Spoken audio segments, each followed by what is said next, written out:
রাষ্ট্রের দায়িত্বশীল হবে, 1 নম্বর তারা নামাজি হতে হবে। কথা বলেন? বেনামাজি যারা হবে, আমি সব জায়গায় বলি, যারা আল্লাহর হক আদায় করতে পারে না, ওরা জনগণের হক কিভাবে আদায় করবে? আল্লাহর হক আদায় করতে পারে না, তারা জনগণের হক কিভাবে আদায় করবে? আল্লাহর ওয়াদা ঠিক রাখতে পারে না, জনগণের সাথে ওয়াদা ওরা কিভাবে ঠিক রাখবে? ওদেরকে আমরা বারবার ঘুরিয়ে ফিরিয়ে আবার সংসদে বসাই। আমাদের এখন আর সময় আসছে নিজের বিবেককে প্রশ্ন করা। আপনারা বলেন যে আল্লাহর হুকুম আদায় করতে পারে না, সে কি মানুষের জনগণের হক আদায় করতে পারবে?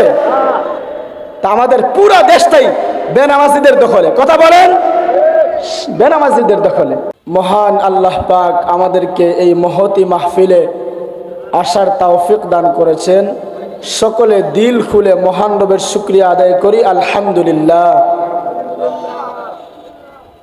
আমি নামাজের গুরুত্ব এবং ফজিলত সম্পর্কে কয়েকটি কথা বলবো ইনশাআল্লাহ। ওমা তৌফিকি ইল্লা বিল্লাহ ওয়া হুয়া হাসবি ওয়া নি'মাল ওয়াকিল। 1 নম্বর, ইব্রাহিম আলাইহিস সালাম আল্লাহ তাআলার কাছে ফরিয়াদ করেছিলেন, হে আল্লাহ, আপনি আমাকে নামাজি ব্যক্তিদের অন্তর্ভুক্ত করেন। সূরা ইব্রাহিম আয়াত নাম্বার 40। ইব্রাহিম আলাইহিস সালাম বলেন, রব্বি জাআলনি মুকিমাস সালাতি ওয়া মিন দুররিয়াতি। হে আমার রব, আপনি আমাকে নামাজ কায়েমকারীদের অন্তর্ভুক্ত করেন এবং আমার সন্তানদের মধ্য থেকে এমন একজন, আমার সন্তানদের মধ্য থেকে নেক সন্তান দান করেন যারা দুনিয়ার জীবনে নামাজ প্রতিষ্ঠা করবে। রব্বানা ওয়া তাকাব্বাল দুআ। হে আমার রব, আপনি দয়া করে আমার এই দোয়াটি কবুল করেন। ইব্রাহিম আলাইহিস সালাম নবী হয়ে নামাজি ব্যক্তিদের অন্তর্ভুক্ত হওয়ার জন্য দোয়া করেছেন। 2 নম্বর, নামাজের সময় হয়ে গেলেই সাথে সাথে নামাজ আদায় করে নেওয়া। তিরমিজি শরীফের 171 নম্বর হাদিস। عن علي رضي الله عنه قال رسول الله صلى الله عليه وسلم।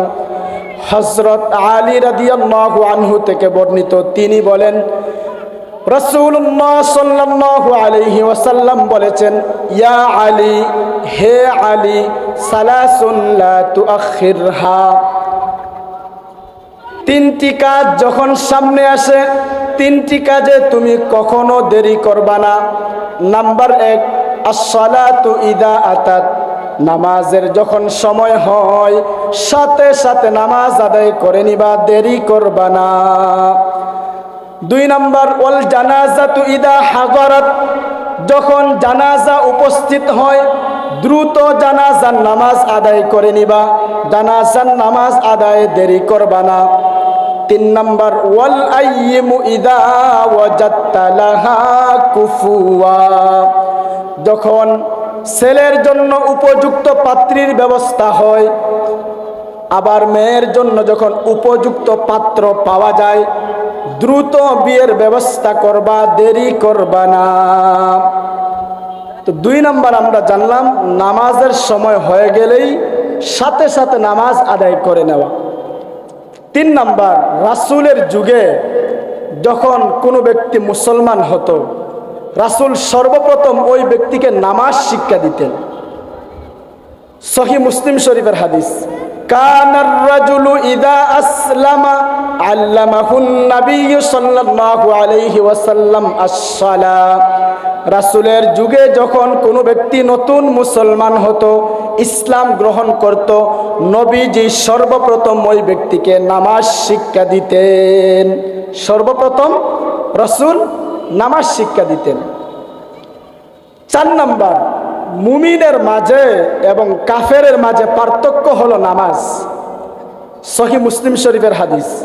عن جابر رضي الله عنه قال رسول الله صلى الله عليه وسلم হযরত জাবের রাদিয়াল্লাহু আনহু থেকে বর্ণিত, তিনি বলেন রাসূলুল্লাহ সাল্লাল্লাহু আলাইহি ওয়াসাল্লাম বলেছেন, বাইনাল আবদি ওয়া বাইনাল কুফরি তারকুস সালাহ, বান্দার মাঝে অর্থাৎ মুমিনের মাঝে এবং কুফরির মাঝে, কাফেরের মাঝে পার্থক্য হলো নামাজ। মুসলমান নামাজ আদায় করে এজন্য সে ইমানদার, কাফের নামাজ আদায় করে না এজন্য সে বেঈমান। মুমিনের মাঝে আর কাফেরের মাঝে পার্থক্য হলো নামাজ। তিরমিজি শরীফের হাদিসে আসছে, আন বুরাইদা রাদিয়াল্লাহু আনহু قال قال رسول الله صلى الله عليه وسلم, হযরত বুরাইদা রাদিয়াল্লাহু আনহু থেকে বর্ণিত, তিনি বলেন রাসূলুল্লাহ সাল্লাল্লাহু আলাইহি ওয়াসাল্লাম বলেছেন, আল আহদুল্লাযী বাইনানা ওয়া বাইনাকুমুস সালাহ, আমাদের মাঝে এবং কাফের মুনাফিকদের মাঝে পার্থক্য হলো ওয়াদা, হলো নামাজ। ফামান কাফারাহা ফামান তারাকাহা ফাকাদ কাফারা, যে নামাজ ছেড়ে দিল সে যেন কুফরি করলো। নামাজ ছেড়ে দিল কেমন জানি সে কুফরি করলো। 4 নাম্বার নামাজের গুরুত্ব হলো মুমিনের মাঝে এবং কাফেরের মাঝে পার্থক্য হলো নামাজ। 5 নাম্বার, ছেলে কিংবা মেয়ে বয়স যখন 7 বছর হয় তখন নামাজের আদেশ করা। যখন বয়স 10 বছর হয় নামাজ না পড়লে প্রহার করা।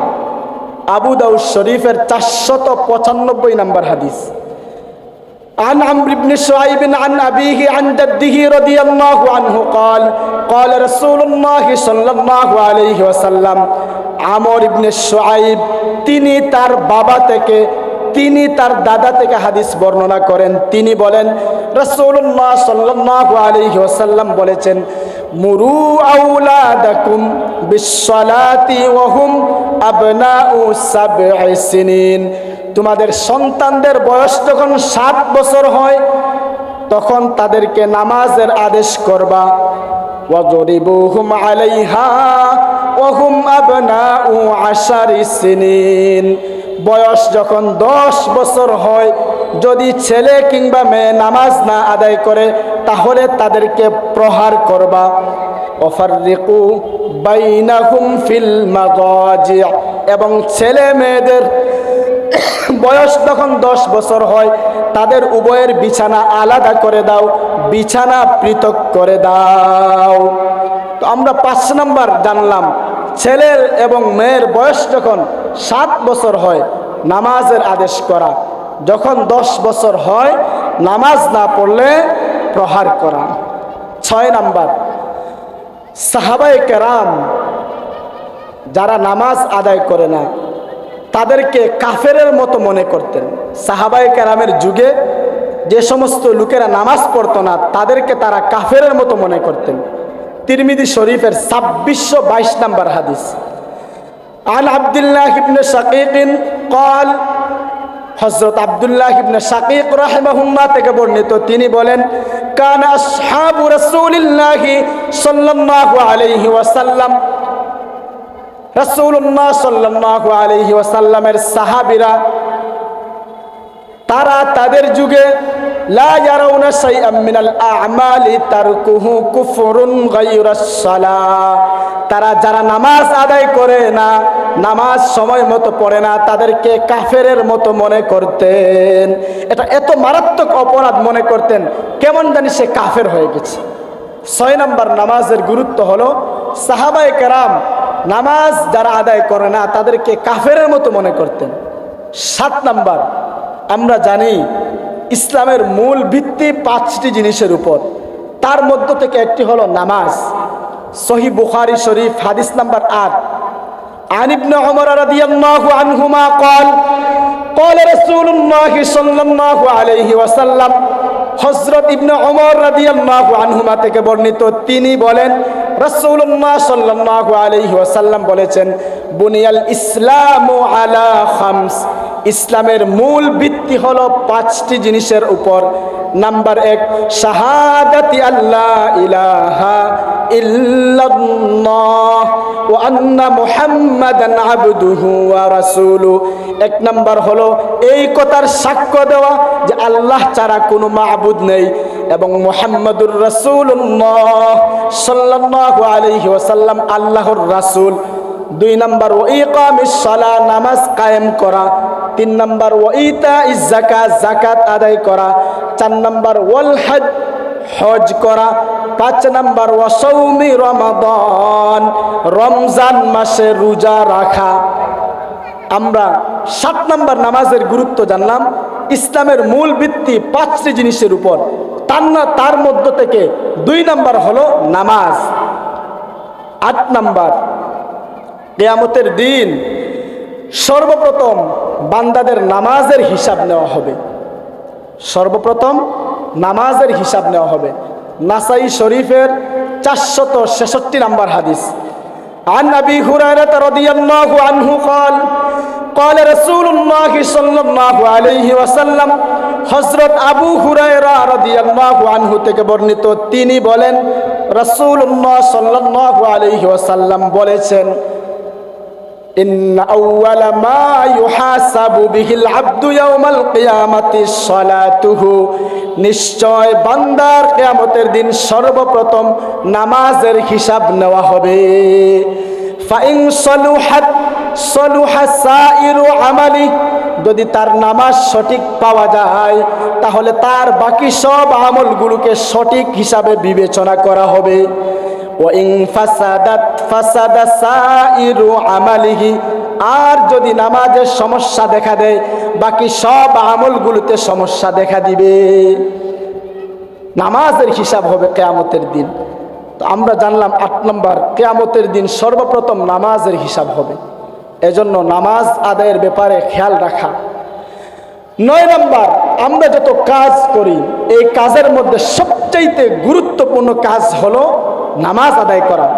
মুআত্তা ইমাম মালিক একটি কিতাব, ওই কিতাবে আসছে আন উমর ইবনুল খাত্তাব রাদিয়াল্লাহু আনহু قال عن عمر بن الخطاب رضي الله عنه أنه كتب إلى عماله।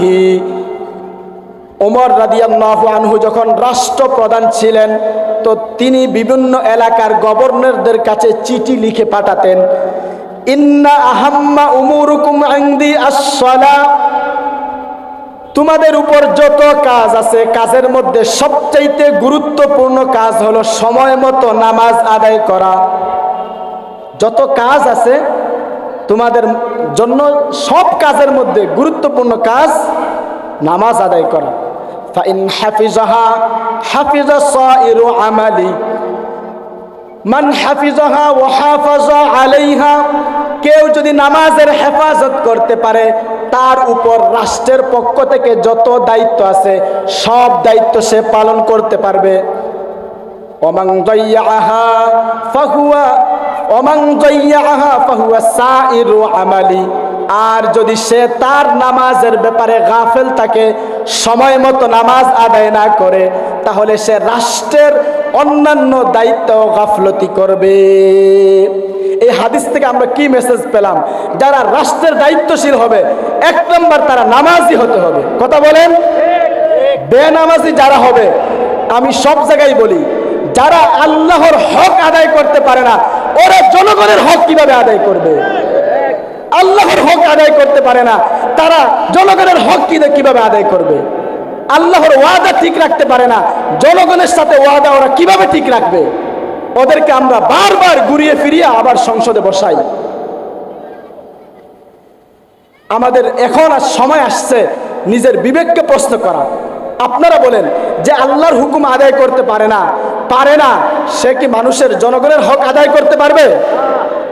তা আমাদের পুরো দেশটাই বেনামাজিদের দখলে। কথা বলেন, বেনামাজিদের দখলে।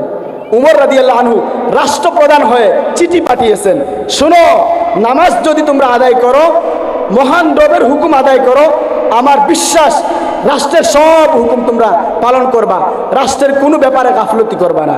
আর যদি নামাজ না পড়ো তাহলে তোমরা যতই ভালো কাজ করো না কেন তোমরা রাষ্ট্রের দায়িত্বের ব্যাপারে গাফলতি করবা। তো আমরা 9 নাম্বার জানলাম, আমরা দুনিয়ার জীবনে যত কাজ করি এই কাজের মধ্যে গুরুত্বপূর্ণ কাজ হলো সময় মতো নামাজ আদায় করা। 10 নাম্বার, নামাজ হলো দিনের খুঁটি। নামাজ হলো দিনের খুঁটি। জামিউস সগীর একটি কিতাব, ওই কিতাবের 2 নম্বর খণ্ড 120 নম্বর পৃষ্ঠায় একটি হাদিস এসেছে। আন উমর ইবনুল খাত্তাব রাদিয়াল্লাহু আনহু قال قال رسول الله صلى الله عليه وسلم, হযরত ওমর ইবনুল খাত্তাব রাদিয়াল্লাহু আনহু থেকে বর্ণিত, তিনি বলেন রাসূলুল্লাহ সাল্লাল্লাহু আলাইহি ওয়াসাল্লাম বলেছেন, আস-সালাতু আমুদুদ্দিন, নামাজ হলো দিনের খুঁটি। নামাজ কি ভাই? নামাজ হলো দিনের খুঁটি। ফামান আকামাহা ফাকাদ আকামাদ্দিন, যে নামাজ প্রতিষ্ঠা করতে পারে, নামাজ সময় মতো আদায় করতে পারে, সে দিনকে প্রতিষ্ঠা করতে পারবে। নামাজ যে প্রতিষ্ঠা করতে পারে সে দিন প্রতিষ্ঠা করতে পারবে। ওমান হাদামাহা ফাকাদ হাদামাদ্দিন, যে নামাজের ব্যাপারে গাফলতি করে, নামাজ আদায় করে না, সে কখনো দিনকে প্রতিষ্ঠা করতে পারবে না, সে দিনকে ধ্বংস করে দিবে। তো আমরা নামাজের 10টি গুরুত্ব শুনলাম নামাজ আদায়ের। 1 নম্বর, ইব্রাহিম আলাইহিস সালাম মহান রবের কাছে ফরিয়াদ করেছেন, হে আল্লাহ, আপনি আমাকে নামাজীদের অন্তর্ভুক্ত করেন। 2 নম্বর, নামাজের সময় হলে সাথে সাথে নামাজ আদায় করে নেওয়া। 3 নম্বর, রাসূলের যুগে কোনো ব্যক্তি যখন নতুন ইসলাম গ্রহণ করত, নবীজি সর্বপ্রথম তাকে নামাজ শিক্ষা দিতেন। 4 নম্বর, ইমানের মাঝে এবং কুফুরের মাঝে পার্থক্য হলো নামাজ। 5 নম্বর, ছেলে মেয়ের বয়স যখন 7 বছর হয় নামাজের আদেশ করা, 10 বছর বয়সে নামাজ না পড়লে প্রহার করা।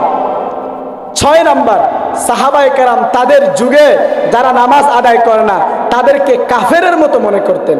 7 নম্বর, ইসলামের মূল ভিত্তি 5টি জিনিসের উপর, তার মধ্য থেকে একটি হলো নামাজ। 8 নম্বর, কিয়ামতের দিন সর্বপ্রথম নামাজের হিসাব নেওয়া হবে। 9 নম্বর, দুনিয়ার জীবনে যত কাজ আমরা করি এই কাজের মধ্যে গুরুত্বপূর্ণ কাজ হলো সময় মতো নামাজ আদায় করা। 10 নম্বর, নামাজ হলো দিনের খুঁটি। আল্লাহ তাআলা আমরা যে নামাজের গুরুত্বগুলো শুনলাম, গুরুত্ব সহকারে নামাজ আদায় করার তৌফিক দান করুন। সকলে বলি আমিন।